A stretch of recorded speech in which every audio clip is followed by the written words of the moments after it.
Hello athletes, Travis here, back with another training talk. I am pretty excited about this topic actually. We're going to talk about kind of one of my favorite, if not my favorite, training category, UT1. We're going to be talking about kind of why UT1 is so important, not necessarily in the physiological side. I have a lot of other videos and I'll put them in the description, or I'll kind of put them in a pop-up here, talking about what UT1 is and how to set up your UT1 workouts, what stroke rates to use, what drag factors to use, how much volume to use. But basically, your volume for UT1, you're doing about half of whatever your median UT2 session is, and you're doing about 10% of the volume. All right, so for every 300 minutes of UT2, you're going to get in about 30 minutes of UT1 within the base building period. All right, as you shift into the competitive phase, that's going to increase dramatically. All right, it's going to shift to more of a 5-to-3 ratio of UT2 to UT1. All right, so a dramatic shift there. But in that general base building phase, which a majority of people are at, especially if you're a recreational athlete, it's only about 10% of your UT2 volume. But that is the quick synopsis. But what this video is going to be talking about is more on the technical sense of what UT1 training is teaching you in a sense of rhythm and power application, and how that is transferable to the higher rates, especially race rate. All right, and my attention was kind of brought to this because with the athletes that I coach in my remote coaching, that's gtsrowing.com. Check it out if you want a little bit of guidance in your training and you don't want to just kind of blindly plod along. Check out GTS Rowing. But my plug aside, a lot of my athletes, when I just kind of start working with them, we put a lot of focus in UT2, how to approach UT2, how to pace your UT2, how to kind of approach the volume of UT2, and how to periodize it over the course of your microcycle and macrocycle, because that's the most important training category. All right, certainly the one where you're spending the most time. And then the natural evolution from that is UT1. And a lot of those athletes have trouble making that transition, understandably, because in terms of a step, in terms of how to approach one training category to the next, the transition from UT2 to UT1 is the biggest, all right? So essentially, UT2 really kind of stands on its own in terms of a power dynamic, all right? UT2 is such low stroke rates, you're focused so much on developing strength as well as endurance, and I say strength in the sense of power, all right, not in raw strength, power being the strength component with a time element to it, all right? So how quickly you are lifting a heavy load, whereas strength is just how much of a heavy load you can lift. Power is how quickly you can lift that load, and power is essential for rowing training because you are only working within a relatively low cadence, all right? You're looking at probably somewhere in the 30s for most of your racing cadences, whereas in other sports, running, you're 180, cycling, you're probably up around 100, at least 90. Swimming, I think, is similar to cycling, and so much higher cadences, so much less kind of muscular force is required for each repetition within that cadence than rowing, all right? And so in rowing, you have to always be developing that power component as well as the endurance components, all right? And in UT2, there's that by nature, you're developing both endurance and power if you're doing it right. If you're working within the proper stroke rate range, which is generally that 16 to 19 range, if you're hitting within the right drag factors, and if you're doing it for kind of the right effort level for the right period of time. But once you shift out of that UT2, the dynamic really shifts more into kind of the lighter, quicker dynamic that is characteristic of racing, all right? And this is something that a lot of on-the-water rowers, a lot of indoor rowers don't understand, don't appreciate, because they're never put in an environment like rowing on the water where you are going to be absolutely destroyed if you try to take the dynamic of UT2 and put that on the water, all right? You cannot muscle a boat down the race course, all right? You will very clearly fail. Whereas in indoor rowing is really just going to reward what is that energy output that you're doing. But a lot of indoor rowers will say, well, I'm a big guy, I'm a 250-pound guy. why do I need quickness? Well, you need quickness regardless of what size you are, whether you're a 120-pound female or a 250-pound male. You need quickness because those higher rates are more efficient for energy outputs, all right? So that's not saying everybody should be rowing, 38 for your 2,000 meter on the Concept 2. Some people may be better at 30, 32, but I would argue that almost nobody, unless you're really high up there in your age category, maybe if you're in your 60s, 70s and above, to where you really need to kind of bring the stroke rate down a little bit, just because your body has aged to the point where you just can't get a proportional return for those higher stroke rates. But for everybody else, really up until if you're a fit 50-year-old, then you should be able to do almost all of the same principles as someone that's younger. Granted, you're not going to perform the same way. The years have had some attrition on your body.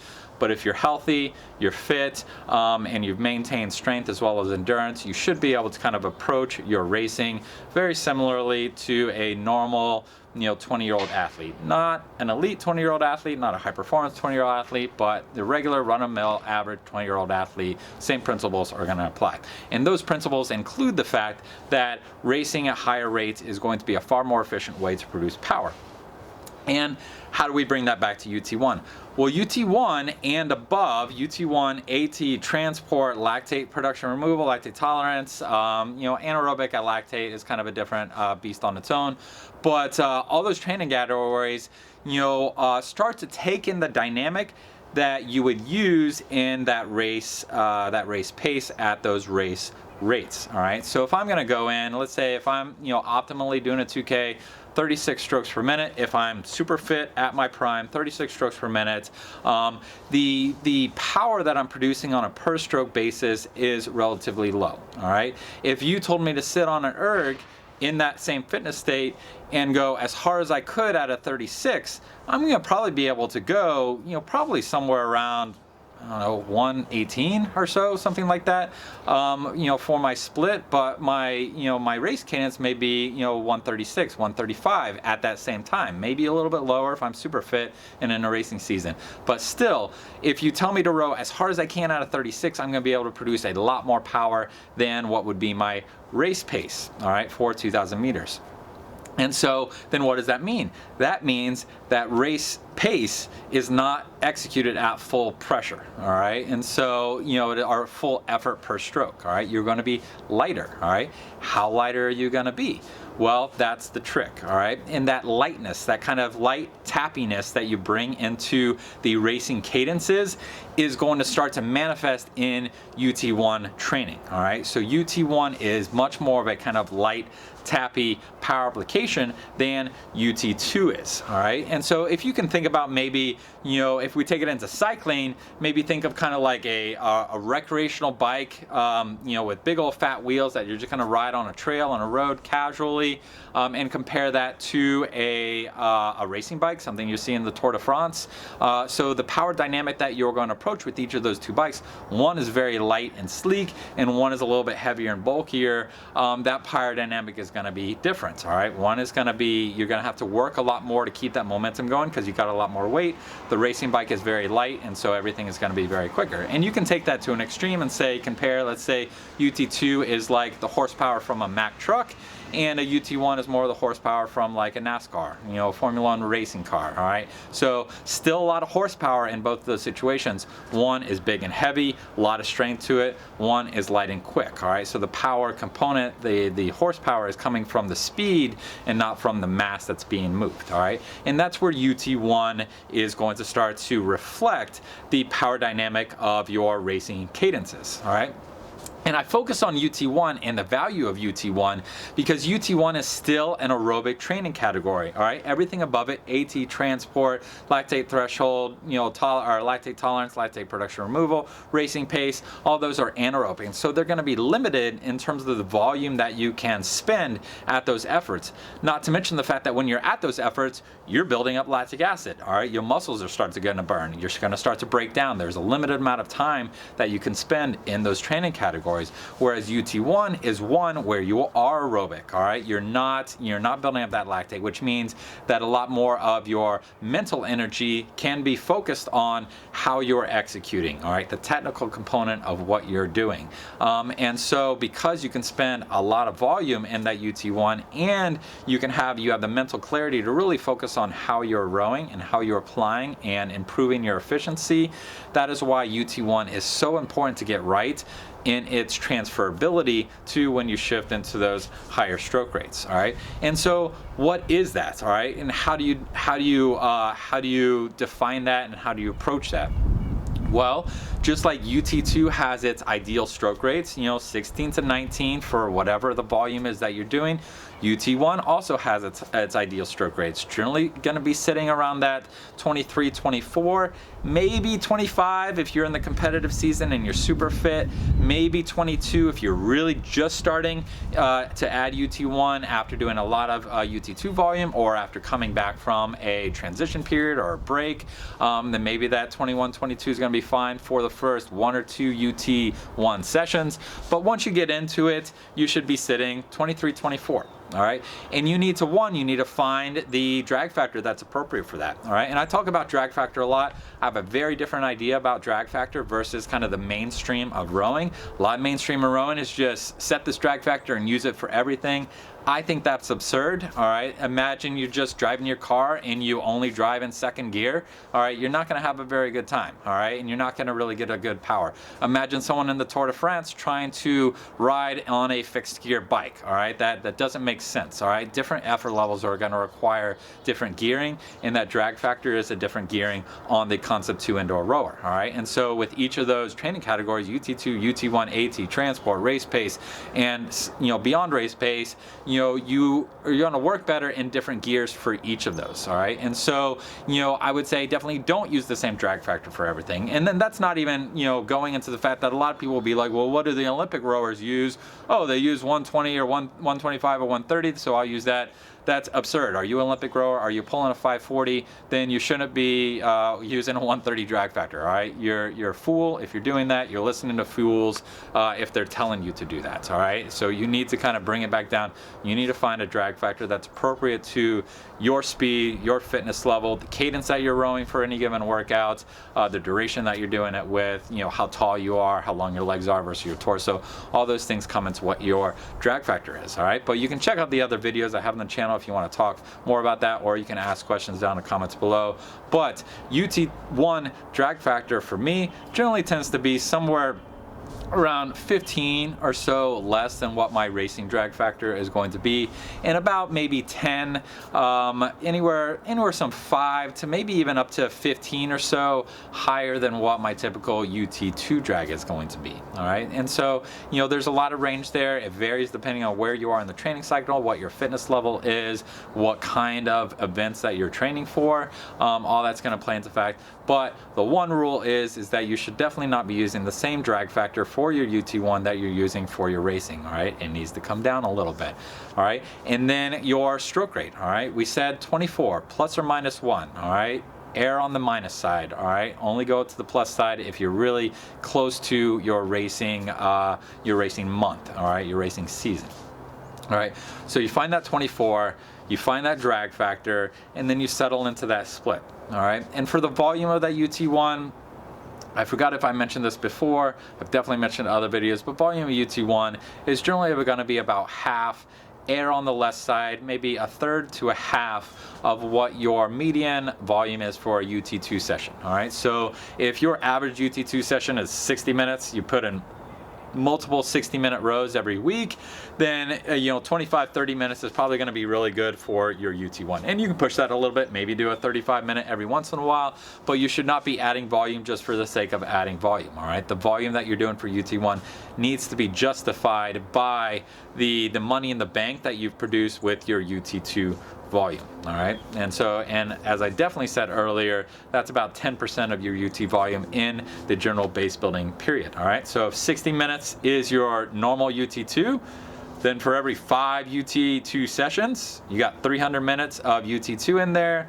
That'll justify a 30-minute UT1, which also happens to be half of that 60 minutes. All right, so you've got multiple intersections there. That's how you know, all right, if you're doing 60-minute UT2s, then about one every 6 of your workouts should be UT1. All right, but if you're doing that right, if you're doing that at the pace that is sustainable and is UT1, all right, you're not drifting past that aerobic threshold, you're staying very much aerobic, you're not building up any lactic acid, but you are being quick, all right, with that rhythm, and you are working at the edge of your threshold, a little bit beyond, a little bit back from it is all right as well, then you know you're going to be working with the kind of dynamic and stroke rhythm that you're going to want to use for racing, all right? And I've talked in other videos about the fact that getting comfortable moving at race pace at the higher rates is really essential for getting the most out of your maximal performance, whether it's 1,000 meters, whether it's 2,000 meters, even if it's a head race, it's essential. I mean, it's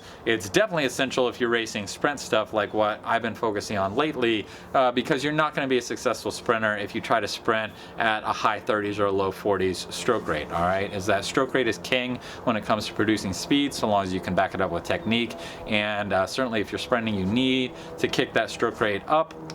You know, I would say at least kind of in the mid 40s for 500 meters, and beyond that if you're doing anything shorter than 500 meters.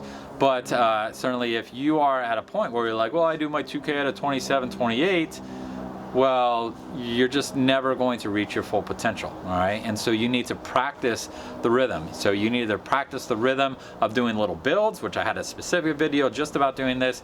Just get used to doing 15 stroke builds at your target 2K split, at a 32 stroke rate, at your target 2K drag factor, and just do that and practice tapping it along, all right? If you sit on there and you try to do that and you automatically go below your race splits, then that's an issue, all right? You don't want to do that. You want to teach yourself how to relax and tap, all right? Remember, all right, if I just said, all right, our target's going to be, let's say, a 34 for your 2,000 meter performance, and I said, well, I want you to row 34, and I want you to row as hard as you can at 34 for, you know, a minute, your split's going to be much lower than it's going to be for 2,000 meters, all right? And so, you know, the 2,000 meter effort, power per stroke, is not full pressure, all right? You're going maybe half pressure, all right? Half pressure is kind of a good kind of sense of how much effort on a per stroke basis you're putting into that cadence in the early parts of the race. And certainly once you get later in the race, it's not going to matter because things are hard, and it's going to be hard to maintain that.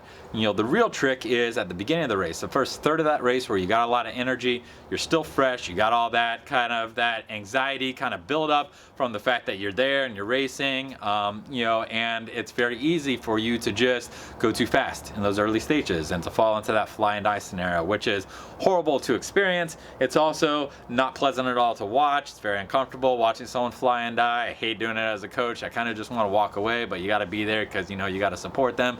But it's like, you know, you did everything I told you not to do, you flied and died, and now I got to sit here and watch this, and it's kind of painful. I don't appreciate it, and certainly you don't appreciate it because life sucks when you're in a fly and die situation, or you're in the die situation of the fly and die.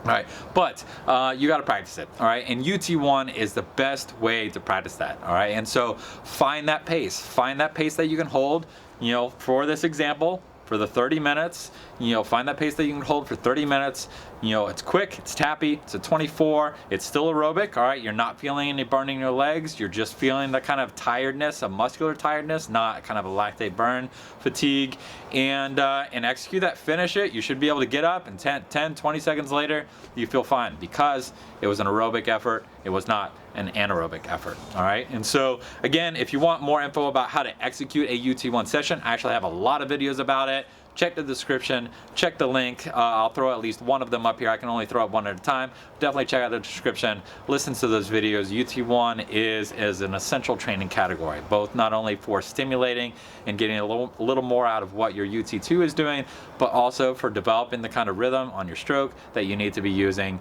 in your racing.